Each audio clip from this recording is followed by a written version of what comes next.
Ina, podcast.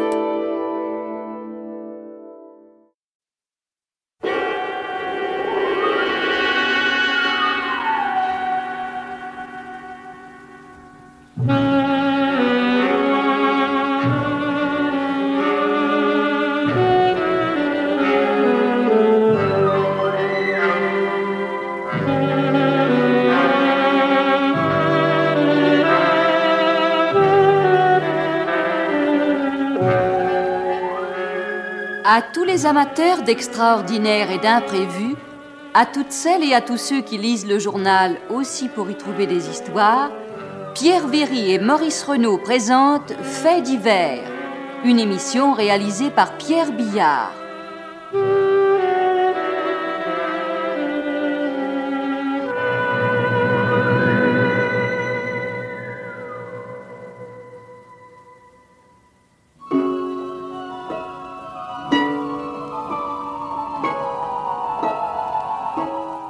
Georges Chamarat, sociétaire de la Comédie Française, Henri Crémieux, Evelyne Kerr et Pierre Olivier, dans une nouvelle dramatique de Roger de Laforêt, La Galerie des Automates.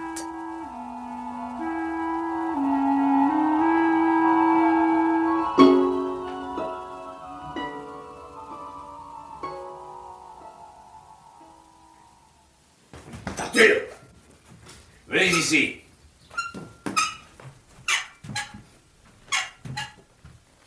Arthur. Monsieur, Avez-vous tiré les barres à toutes les fenêtres? comme chaque soir, monsieur. Avez-vous vérifié si mademoiselle Edith est bien dans sa chambre? Comme chaque soir, monsieur. Avez-vous fermé à clé toutes les portes? Comme chaque soir, monsieur. Bien, Voici le trousseau. merci. Reprenez la clé de la porte d'entrée. Et allez la rouvrir. J'attends une visite à 9h. Eh ben oui, une visite. Ça vous dérange? Pas du tout, monsieur. Tant mieux, Arthur. Je serais fâché de vous déranger. Réellement fâché, vous savez. Vous êtes bien bon, monsieur. Je comprends que cette visite vous étonne. Depuis la mort de Lady Lipton, c'est la première fois que je reçois. Ma porte est restée fermée 16 ans. Une nécessité impérieuse m'oblige ce soir à la rouvrir pour un vieil ami. J'en suis heureux, monsieur. Nécessité impérieuse, Arthur. Ma vie est menacée. Je dois m'attendre au pire et prendre mes dispositions. Vous me comprenez? Pas du tout, monsieur. Et vous savez bien que mes ennemis veulent m'assassiner. Je veille, monsieur. La maison est une forteresse où aucun ennemi ne peut entrer. Vous y êtes en sûreté. Je vous dis qu'ils viendront me tuer ici même. Je ne le crois pas, monsieur. Ah, vous êtes un stupide entêté. Oui, monsieur. Et mettez du charbon sur le feu. Et apportez le whisky. Oui, monsieur. Arthur, Monsieur? ce grincement est insupportable. C'est ma jambe, monsieur. Et pourquoi grince-t-elle? Parce qu'elle est artificielle, monsieur. L'été, on ne l'entend pas, mais l'hiver, le brouillard de Londres enrouille les articulations. Et mettez-y de l'huile. Impossible, monsieur, je tâcherai mon pantalon. Alors enlevez votre damnée jambe mécanique. Portez un pilon de bois. Ce ne serait pas convenable pour un maître d'hôtel de bonne maison, monsieur. Voyons, Arthur, votre mutilation est glorieuse. Vous avez perdu votre jambe à la guerre. Est-ce par coquetterie que vous voulez encore marcher sur deux pieds? Que diable, Nelson n'avait pas honte de sa manche vide. Il n'était pas maître d'hôtel, monsieur. Ben, vous non plus, Arthur. Vous avez été mon ordonnance pendant la guerre. Vous êtes resté dans le civil. C'est différent. Excusez-moi, monsieur, mais je ne me sens pas assez militaire pour n'avoir qu'une jambe. Eh bien alors, faites à votre guise. Mais que je n'entende plus ce grincement déplaisant. Bien, monsieur. Quand vous aurez introduit le visiteur que j'attends, vous pourrez aller vous coucher. Je fermerai moi-même la porte d'entrée. Bien, monsieur.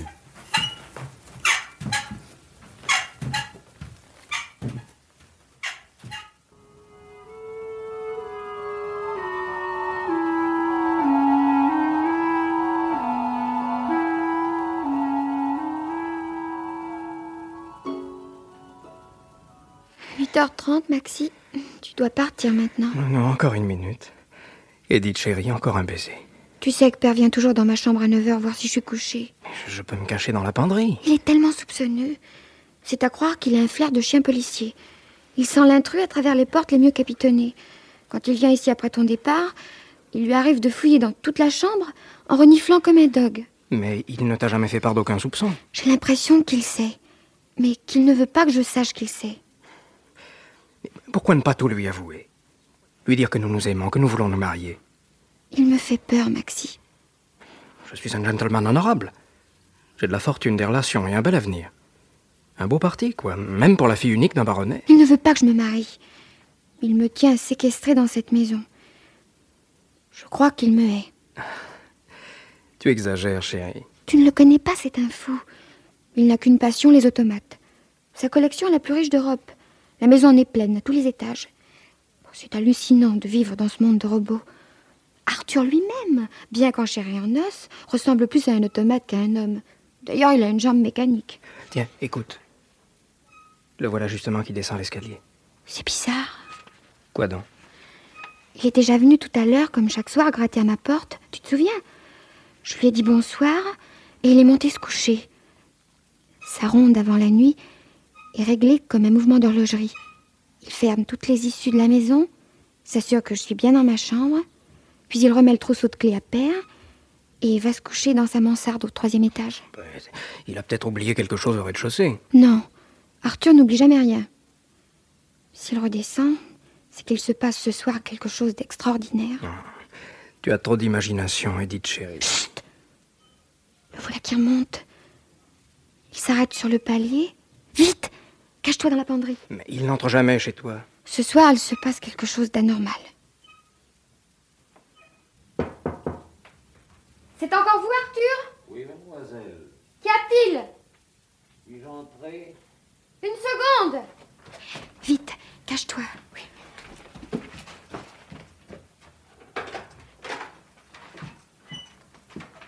Alors, Arthur? Monsieur vous fait dire, mademoiselle, de ne pas vous inquiéter si vous entendez tout à l'heure quelqu'un entrer dans la maison. Sir Reginald attend une visite et j'ai laissé la porte de la rue ouverte. Quoi, une visite? Mais c'est la première fois de ma vie. En effet, depuis votre naissance, mademoiselle, c'est la première fois à ma connaissance qu'un visiteur entre dans cette maison. Pourquoi dites-vous « à ma connaissance » sur ce ton bizarre? C'est plutôt le mot « entre » sur lequel j'ai insisté, mademoiselle. Car à la vérité, je n'ai jamais vu entrer un étranger. Mais il m'est arrivé d'en voir sortir un, plusieurs fois. Le soir, un peu avant 9 heures, il escaladait le mur du fond du jardin qui est bas et qui donne sur Willow Lane, toujours déserte à cette heure. L'avez-vous dit à père? Sir Reginald est trop porté déjà à l'inquiétude. Je n'ai pas voulu l'alarmer davantage.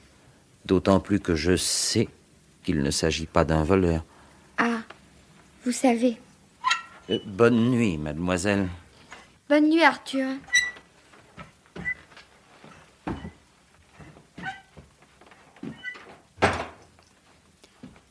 Maxi, tu as entendu? Oui? Nous sommes découverts. Et puis après? Si Arthur prévient père... Il ne le fera pas. Il est notre complice maintenant. Il est dévoué à père comme un chien. Et toi, il t'aime comme une nourrice. C'est vrai qu'il m'a vu naître et qu'il m'a élevé. Mais il est si froid, si rébarbatif. Il me fait peur. Un vieux soldat unijambiste qui passe sa vie à épousseter des automates et à servir un maître misanthrope ne peut pas avoir l'air jovial. Mais je suis sûr qu'il donnerait sa seconde jambe pour que tu sois heureuse. Si père lui donnait l'ordre de te tuer un soir dans le jardin, au moment où tu sautes le mur, il le ferait. Aussi s'arrangera-t-il pour que Sir Reginald ne lui donne jamais un tel ordre. Maxi, j'en ai assez de cette prison. Encore 10 mois de patience, ma chérie. Et tu auras l'âge légal qui te permettra de te marier, même sans l'autorisation de ton père. Mais s'il t'arrive malheur avant ma majorité? Tout ce que je risque, c'est de me fouler le pied en sautant le mur. Je te dis que si père te voit dans le jardin, il n'hésitera pas à t'abattre à coups de carabine. Il est malade de soupçons. Il croit que de mystérieux ennemis en veulent à sa vie. J'en viens à souhaiter que ce damné maniaque ait raison. Et que ses ennemis nous débarrassent de lui le plus tôt possible. Oh, Maxi, comment oses-tu? Excuse-moi, chérie. Je suis exaspéré par la barbarie de ce père, qui te séquestre et s'oppose à notre bonheur. Tu disais toi-même tout à l'heure qu'il te hait. Parfois, j'en ai le sentiment. Mais je n'oserais pas souhaiter sa mort. C'est ton père, mais ce n'est pas le mien. Pour moi, il n'est qu'un ennemi. J'en ai assez de sa tyrannie. Ne parle pas si fort, Maxi. Alors embrasse-moi si tu veux que je me taise. Il est l'heure que tu partes, chérie. Ce soir, je vais me payer le luxe de sortir par la porte, puisqu'elle est ouverte. C'est pas prudent. Il y a tout de même moins de risque à descendre 15 marches d'escalier, traverser le vestibule, entrebâiller une porte et me trouver dans la rue, plutôt que de sauter de ta fenêtre, traverser tout le jardin et franchir le mur de Willow Lane. Tu as raison. Mais il faut attendre que l'ami de père soit arrivé. Le voici. Pour être aussi exact, ce visiteur doit être lui aussi un ancien militaire. Chut! J'entends père qui descend.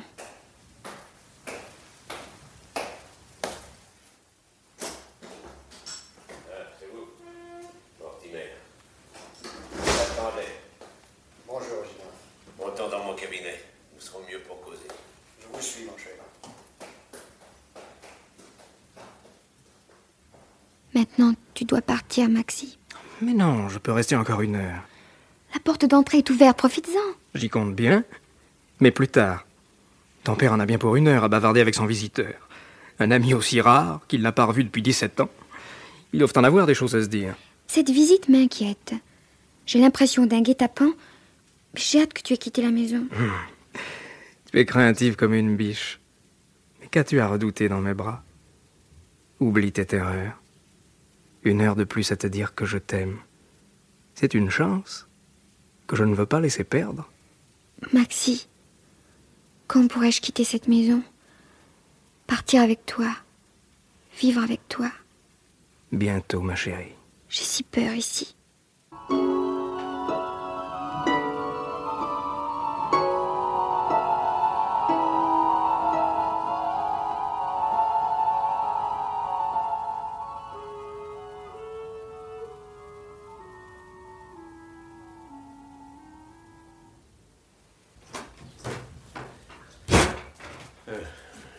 Vous voyez, Mortimer, c'est ici que je passe ma vie.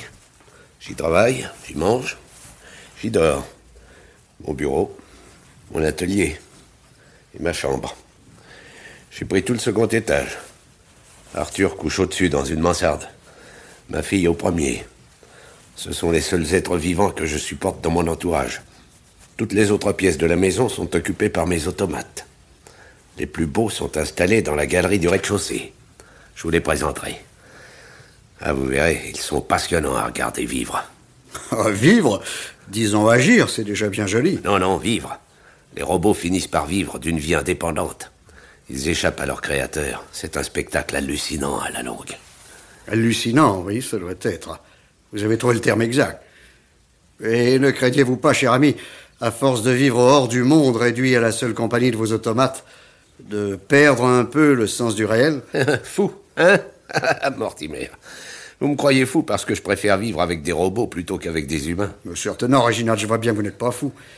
Mais à vous parler franc, je vous crois possédé par une manie desséchante qui vous prive de tout contact avec vos semblables et de toute sympathie humaine. Vous ne pouvez être heureux. Je suis heureux comme Dieu le Père. Je suis le créateur. J'aime mes créatures. Et elles me le rendent bien. Un mouvement d'horlogerie est rarement aussi affectueux qu'un cœur humain. Oh, moins expansif peut-être, mais en tout cas plus sûr. J'allais même dire plus sincère. Quel homme étrange vous êtes, Reginald. Dites-moi, Mortimer, avez-vous toujours de l'amitié pour moi? Serais-je ici si je n'en avais pas? Je me suis conduit comme un mufle avec vous. Nous étions des amis intimes depuis le collège. Et puis brusquement, sans raison, j'ai rompu toute relation avec vous. Il y a 16 ans de cela. J'ai cru comprendre que la mort de Lady Lipton vous avait rendu misanthrope. Vous vous êtes enfermé dans la solitude, vous avez préféré la compagnie des automates à celle des hommes. C'est vrai. Je ne vous en veux pas, Reginald. Je vous ai plaint de tout mon cœur. Mais je vous ai conservé la même affection que dans notre jeunesse. Ma femme vous aimait beaucoup, elle aussi. Ah, c'était un être très exquis, bien digne de vous. Edith lui ressemble.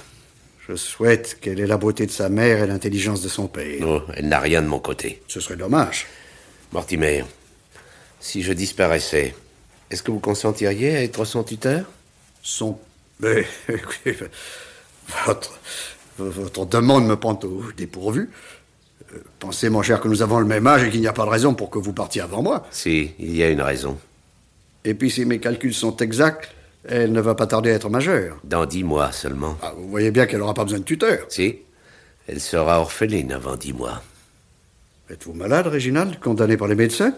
Ah, ce sont des âmes, vous savez. Ce ne sont pas les médecins qui m'ont condamné. Ce sont mes ennemis. Vous avez des ennemis? Chut. Écoutez. Quel est ce bruit? Est-ce un de vos automates qui serait atteint de somnambulisme? Non, c'est Arthur. Sa damnée jambe mécanique grince à faire tomber les dents. Je lui avais dit d'aller se coucher sans attendre votre départ, et il est inquiet parce que la porte de la rue n'est pas fermée à clé. Il sait, lui, les dangers mortels qui me menacent. Il monte la garde. C'est un vieux soldat, vous pouvez avoir confiance en lui. J'ai encore plusieurs choses importantes et confidentielles à vous dire. Je préfère qu'il ne reste pas à portée de voix. Je vais l'envoyer coucher. Arthur, venez ici.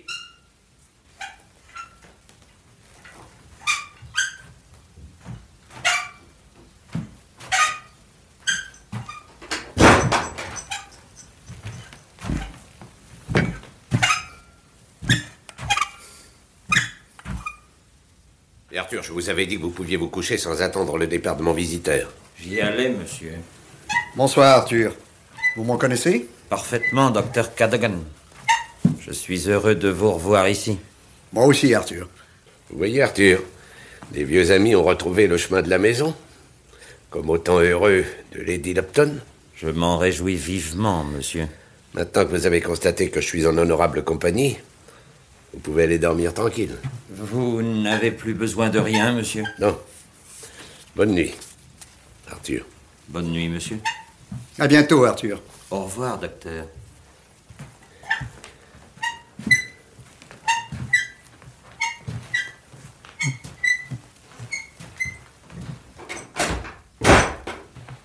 Maintenant, Mortimer, je vais tout vous dire.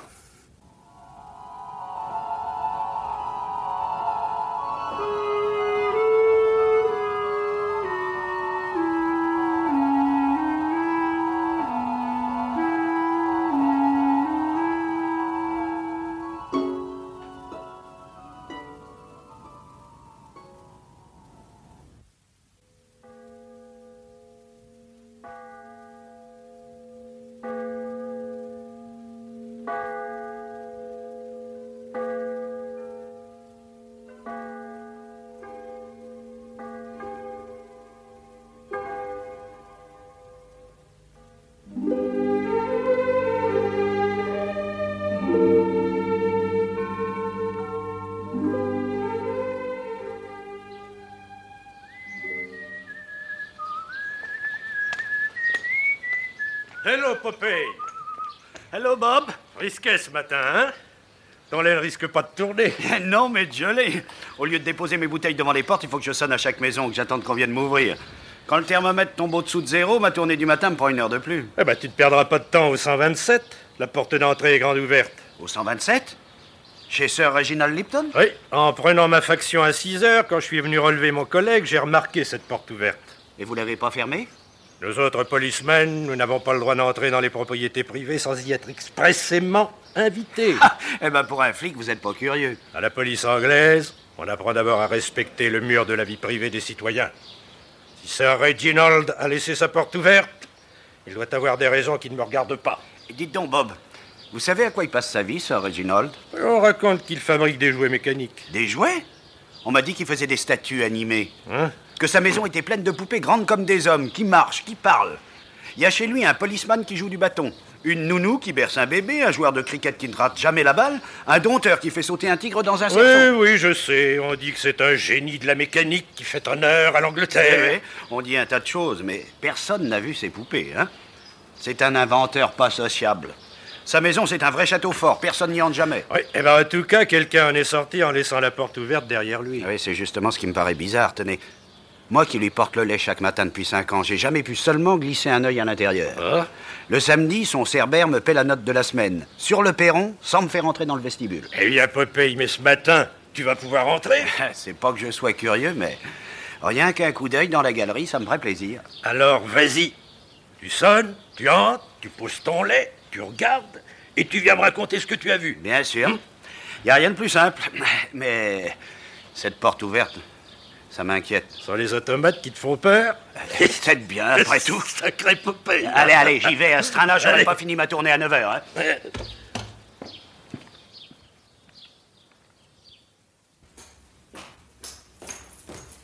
Y a quelqu'un?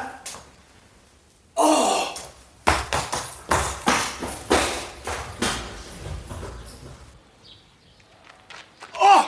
alors? Oh, ben alors? Te voilà tout pâle, Popeye.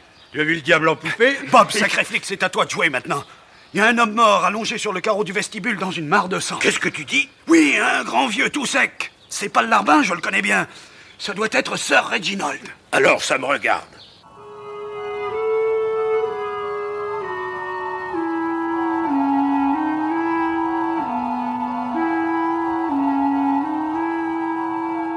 Je m'excuse d'insister, docteur, et de vous faire préciser les moindres détails, mais votre témoignage est capital, car vous êtes certainement la dernière personne à avoir vu Sir Reginald vivant. Enfin, la dernière avant l'assassin, évidemment. C'est probable, en effet, inspecteur, puisque j'ai quitté mon ami hier soir à 11h passées. Vous a-t-il raccompagné jusqu'à la porte de la rue? Oui. Nous nous sommes serrés la main sur le seuil. A-t-il fermé la porte derrière vous? Je le crois, mais je ne puis l'affirmer absolument. Ah. On a retrouvé la porte grande ouverte, et nous avons constaté que la serrure ne présentait aucune trace d'effraction. C'est une énigme troublante, vraiment troublante. Que pensez-vous d'Arthur, le domestique? Visage patibulaire, mais cœur loyal. Je crois qu'il était tout dévoué à son maître. Sir Reginald était pour vous un ami intime? Nous nous connaissions depuis le collège. Mais vous l'aviez perdu de vue depuis de nombreuses années. Depuis, 16 ans, je crois. Comment se fait-il que vous lui ayez rendu visite, justement hier soir? Il m'avait prié par lettre de passer chez lui pour affaire urgente. Vous étiez brouillé? Non, mais depuis la mort de sa femme, il s'était enfermé dans une solitude farouche, il ne voulait plus voir personne. Cette affaire urgente dont il avait à vous entretenir... C'était une requête à la fois imprévue et anodine. En tout cas, elle ne justifiait pas l'urgence de sa convocation. Peut-on savoir, docteur, de quoi il s'agissait? C'est très simple. Sir Reginald m'a demandé si j'accepterais, après sa mort, d'être son légataire universel et le tuteur de sa fille Edith. Vous avez accepté, naturellement. C'est-à-dire, j'ai fait d'abord quelques réserves. Edith aura 18 ans dans 10 mois. Pour qu'elle ait besoin d'un tuteur, il fallait supposer que son père allait mourir avant qu'elle atteigne l'âge si proche où son émancipation légale serait possible. Or, Sir Reginald avait tout juste la soixantaine et jouissait d'une robuste santé. Nous sommes du même âge. Il n'y avait pas de raison valable pour que je lui survive. Vous avez fini par accepter? Il a tellement insisté. Il m'a littéralement supplié, au nom de notre vieille amitié. Avait-il le pressentiment de sa mort? Ce n'était pas seulement un pressentiment, c'était une certitude. Il était sûr que ses ennemis, malgré les précautions dont il s'entourait, finiraient par trouver le moyen de l'assassiner. Il me raconta une extraordinaire histoire, dont d'ailleurs je ne crus pas un traître mot. En l'écoutant, je me persuadais qu'il était atteint d'une certaine forme de délire de la persécution.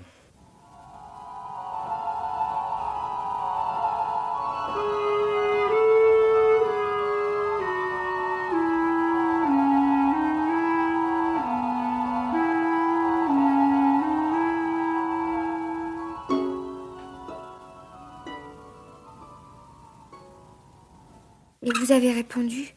À ma connaissance, personne d'autre n'était venu. Je vous remercie, Arthur.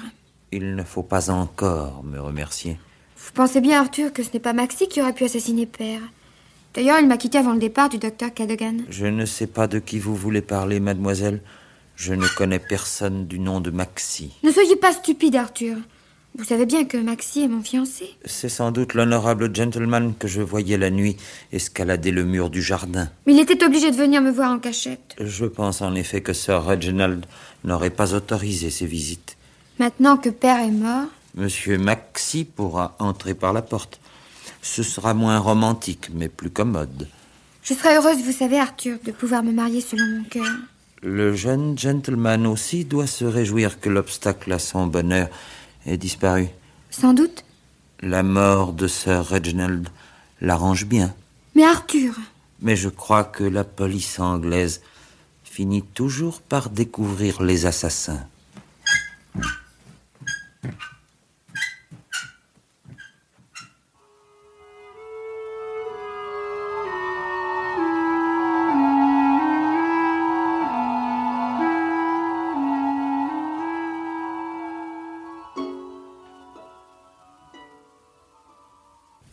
Je suis confus, ma petite Edith. Désolé, vraiment désolé. Père ne m'aimait pas, docteur. Je pouvais m'attendre à ce qu'il me déshérite.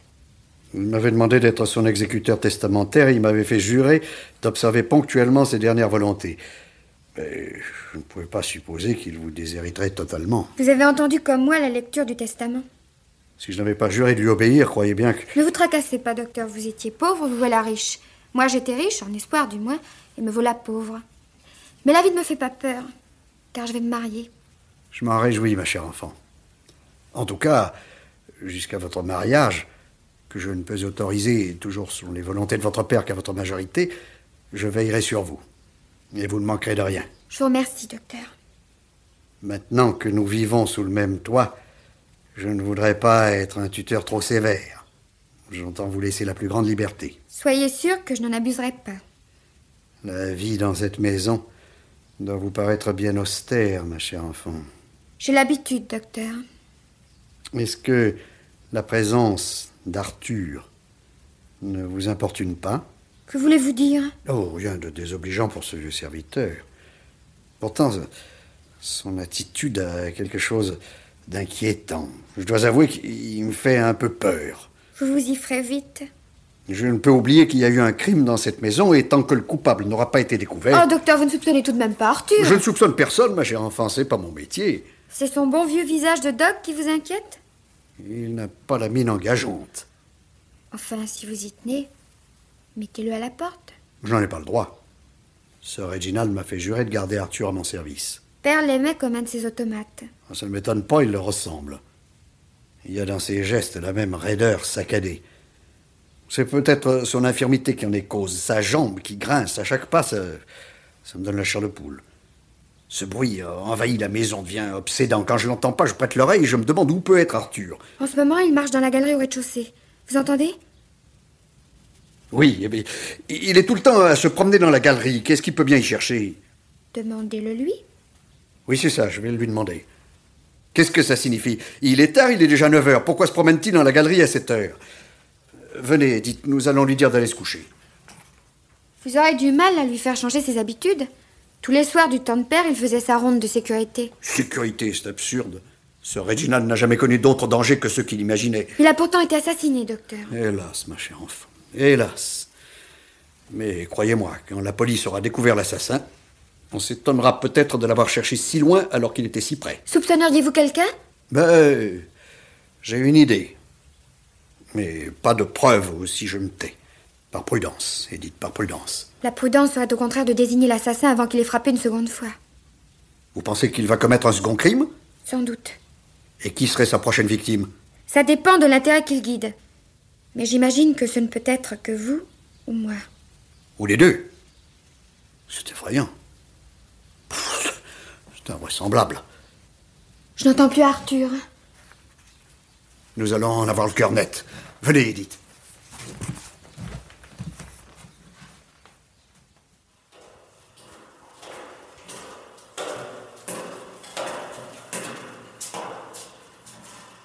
Allumez l'électricité, je vous prie.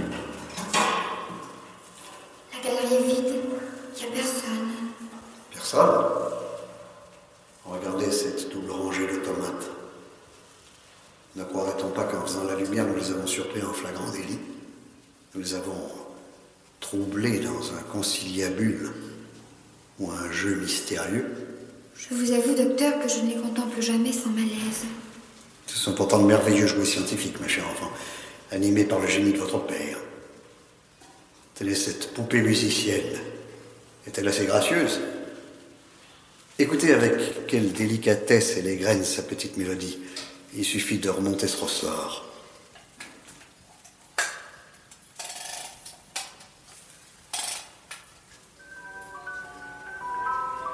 Voyez?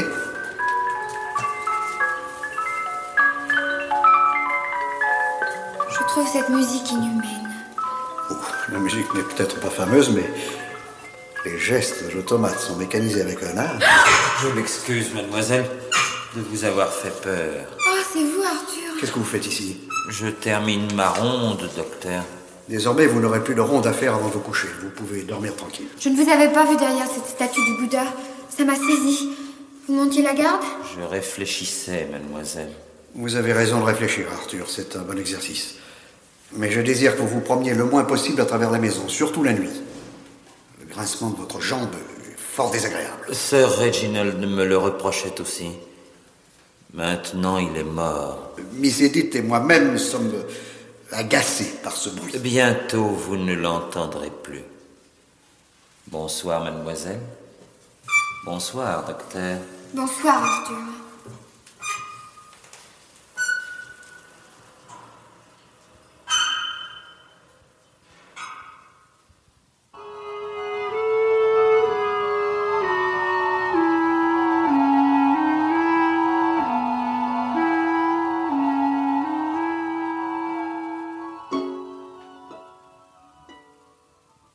Pourquoi es-tu venu par le jardin, Maxie?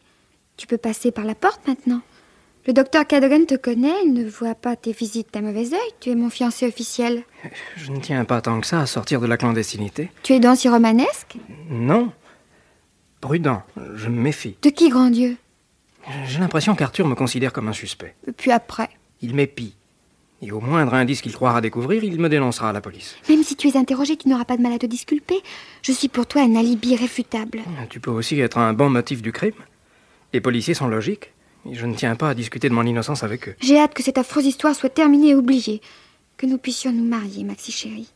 Et quitter cette maison. Mais tant que l'assassin de ton père ne sera pas arrêté, ça sera impossible. Ne dis pas ça, Maxie. Il y a des crimes parfaits dont l'auteur n'est jamais découvert. Si tu veux mon avis, l'assassin est dans cette maison. C'est impossible. Ce Mortimer, mielleux et paternel. As-tu réfléchi qu'il était pauvre et besogneux? Que c'était un médecin raté? Quand il a appris que ton père l'avait choisi comme légataire universel, il l'a tué, pour hériter plus tôt. Et puis, on n'a jamais tiré au clair la vraie raison de sa brouille autrefois avec Sir Reginald. Peut-être le haïssait-il? Non. Il est bien plus vraisemblable de penser que les mystérieux ennemis de ton père avaient si peur existaient réellement. Qu'aurait-il gagné à sa mort? Chut! Écoute! Voilà Arthur qui descend. C'est sa ronde du soir. Le docteur lui interdit de la faire, mais malgré tout, chaque soir, il passe au moins 1 heure dans la galerie. Qu'est-ce qu'il peut bien y faire? Peut-être qu'il attend le retour de l'assassin? Sur les lieux du crime, c'est un petit futé, ton Arthur. En tout cas, il va avoir une surprise désagréable. Car voilà le docteur Cadogan qui descend lui aussi. Tu as l'oreille fine, chérie. Il marche à pas de velours. Il a dû entendre Arthur et il veut le surprendre. On laisse ces deux vieux fous jouer à cache-cache. Et parlons de choses plus agréables. De nous, par exemple. Tu ne m'as même pas embrassé ce soir. Attends. Oh, la vilaine curieuse qui écoute aux portes. Je suis sûre que quelqu'un vient de crier en bas. En effet, il m'a semblé entendre. Un cri, une chute. Le cri, j'en suis presque certain. Il faut aller voir ce qui se passe. Oui, bien sûr. Viens vite. Qu'y a-t-il, Arthur? Il nous a semblé entendre un cri et une chute. Oui, mademoiselle. Je venais justement vous prévenir. Que s'est-il passé? Le docteur Mortimer vient d'être assassiné. Quoi?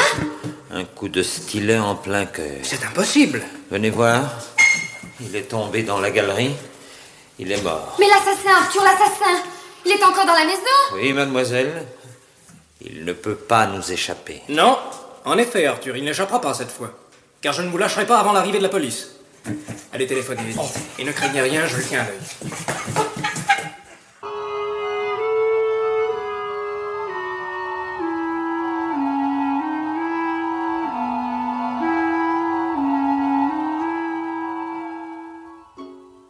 En fait, le docteur Cadogan a été assassiné par erreur. Oui, c'est vous, Miss Edith, qui auriez dû vous trouver à sa place et recevoir le coup de stylet mortel. Grand Dieu, qui pouvait bien vouloir ma mort? C'est une affreuse histoire. Un engrenage criminel monté avec un génie diabolique. Mais l'assassin, le tenez-vous? Qui est-ce? Est-ce le même qui a tué Père? Oui, c'est le même. Est-ce quelqu'un que je connais? Hélas, oui. J'hésite même à vous révéler la pénible vérité. Je vous en prie. Tenez, Miss Edith, lisez d'abord ce papier. Mais c'est l'écriture de Père? Oui. Nous avons trouvé cette lettre sur le bureau du docteur Cadogan. Elle était adressée par Sir Reginald à son légataire universel. Et l'enveloppe portait la suscription à n'ouvrir que le 9e jour après l'envoi en possession. L'envoi en possession de quoi? Oh, mais c'est une formule juridique. Votre père avait légué par testament tous ses biens à son ami Cadogan, à charge par celui-ci d'entretenir la collection d'automates, de veiller sur vous jusqu'à votre majorité et de conserver Arthur à son service. Mais c'est seulement après l'inventaire des biens du décujus, après le paiement des droits de succession et le règlement de toutes les formalités juridiques que le docteur Cadogan a pu entrer légalement en possession de l'héritage. Alors, cet envoi en possession a eu lieu il y a 8 jours. Vous me suivez bien? Oui, je comprends. Mais en quoi tout cela me concerne-t-il, puisque mon père m'a déshérité? Bien, dans les papiers personnels de Sir Reginald, le docteur a trouvé des instructions minutieusement précise. Un véritable planning détaillé de travail, auquel d'ailleurs il semble s'être scrupuleusement conformé. Parmi ces papiers se trouvait cette lettre qu'il a ouverte hier soir, 9 jours après l'envoi en possession, comme il lui était prescrit. Tenez, lisez maintenant cette lettre. Ceci est un testament complémentaire et secret que je vous prie, mon cher Mortimer, d'exécuter avec la plus ponctuelle fidélité. Vous allez cette nuit même réveiller Edith et la prier de descendre avec vous dans la galerie. Vous la placerez en face du Bouddha vert.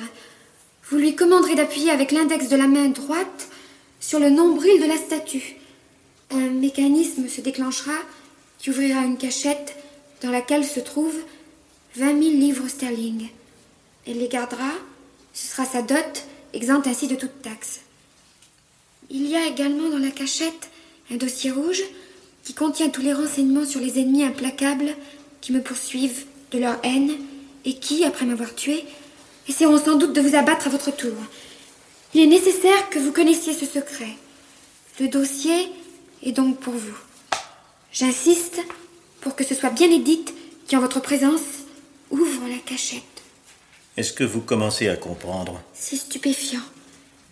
J'ignorais cette cachette et le docteur ne m'a jamais demandé de l'ouvrir. Mortimer Cadogan était pauvre et même besogneux. Il a jugé que ces 20 000 livres sterling dissimulés dans la succession devaient lui revenir aussi. Son indélicatesse lui a coûté la vie, mais a sauvé la vôtre. Comment cela? Venez, approchez-vous du Bouddha. Vous allez comprendre. Vous voulez que j'ouvre la cachette? Oui. Je pense que l'assassin n'y a pas laissé les 20 000 livres. Elles n'y ont jamais été, c'était un faux appât. Faut-il appuyer quand même sur le nombril du Bouddha? Oui. Bon, dans ce cas... Non, une minute, Miss Edith, reculez-vous. Prenez cette canne. Et maintenant? Appuyez avec le bout de la canne sur le nombril de la statue. Oh mon Dieu! Si vous aviez été 1 yard plus près, vous receviez en plein cœur, mais exactement en plein cœur, un coup de stylet mortel, asséné par un bras de fer qui ne tremble jamais. C'est une diabolique invention. C'est votre père qui avait tout agencé. Quoi? Pour me tuer? Je m'excuse, Miss Edith, mais c'est l'affreuse vérité. Pourquoi père aurait-il voulu que je périsse ainsi de mort violente? Il lui suffisait pour me prouver son manque d'affection de me déshériter. Nous avons eu l'explication de tout le mystère par le dossier rouge. Comment l'avez-vous trouvé? Arthur était caché derrière le Bouddha quand le docteur Cadogan est venu hier soir déclencher le mécanisme. Il a assisté à toute la scène. Alors, en même temps qu'il donnait le coup de stylet, l'automate a laissé glisser à terre le dossier rouge. Arthur l'a ramassé et nous l'a remis. Voici ce qu'il contenait. Oh, une simple feuille? Mais qui donne la clé de l'énigme. Lisez plutôt. C'est le vrai testament de Sir Reginald. Maintenant? N'oubliez pas, Miss, que si les choses s'étaient déroulées dans l'ordre voulu par votre père, le dossier rouge serait tombé aux pieds du docteur Cadogan, au moment même où vous auriez reçu le coup de stylet en plein cœur. Non, mais lisez la suite. Maintenant, laissez-moi rire. Je suis bien vengée, Mortimer. Tu viens de tuer ta fille. Je t'ai obligé à conduire toi-même ta fille à l'abattoir. Car Edith est ta fille et non la mienne. Tu m'avais trompé odieusement avec ma femme, Edith est le fruit de cet adultère. Dès que j'ai connu cette trahison, j'ai organisé ma vengeance. Pour qu'elle soit parfaite, il fallait qu'elle fût posthume. Une fois mort, je te conduirai comme par la main jusqu'au meurtre de ton enfant et je me délecterai de ta souffrance. Ce soir, tout est prêt. Tu es tombé dans le piège. Tu as accepté une succession. Tu seras obligé, sans le savoir, de m'obéir jusqu'à l'assassinat. Je veux mourir content. Ma vengeance s'est engagée sur les rails de la fatalité. Mes chers automates accompliront mes desseins. J'ai monté un mécanisme semblable à celui du Bouddha vert dans le chevalier à la lance qui se trouve dans le vestibule. C'est lui qui aura l'honneur de me frapper à mort, puis viendra inéluctablement le tour de ta fille. Sans doute n'était-il pas tout à fait sain d'esprit. La jalousie lui avait troublé le cerveau. Quelle horreur, mon Dieu, quelle horreur! Certes, il y a quelque chose de satanique dans la dernière phrase de son testament. Cette dernière phrase est aussi la première. Et maintenant, laissez-moi rire. Oh, c'est devenue folle! Oh, c'est vous, Arthur! Oh, pourquoi riez-vous de cette manière indécente? Je ris parce que c'est moi. qui est servi jadis de commissionnaire à Lady Lipton dans ses amours coupables. Je portais ses billets et je lui rapportais les réponses. Eh bien, l'heureux élu de son cœur n'était pas le docteur Cadogan. C'était un jeune diplomate français. Qui était-ce? Son nom ne vous dirait rien. Il s'appelait Vaucanson.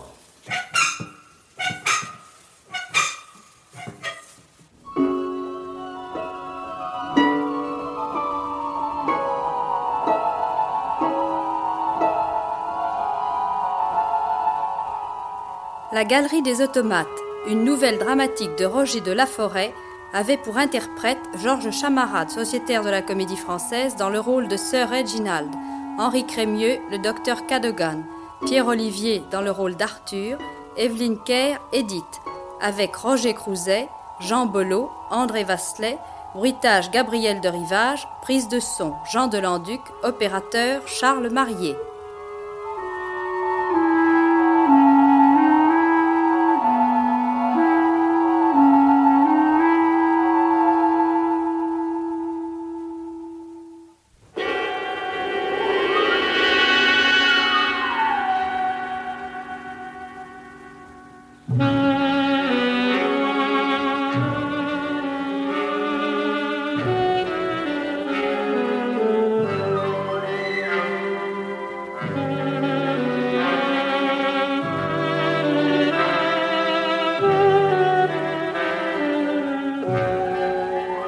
La radiodiffusion française vous a présenté Faits divers, une production de Pierre Véry et Maurice Renaud.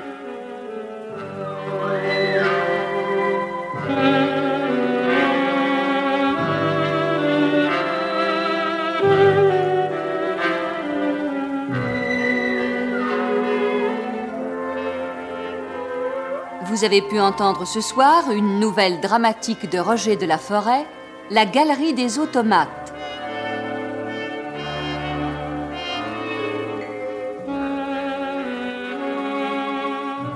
Assistante Marie-Denise Vanda, réalisation Pierre Billard.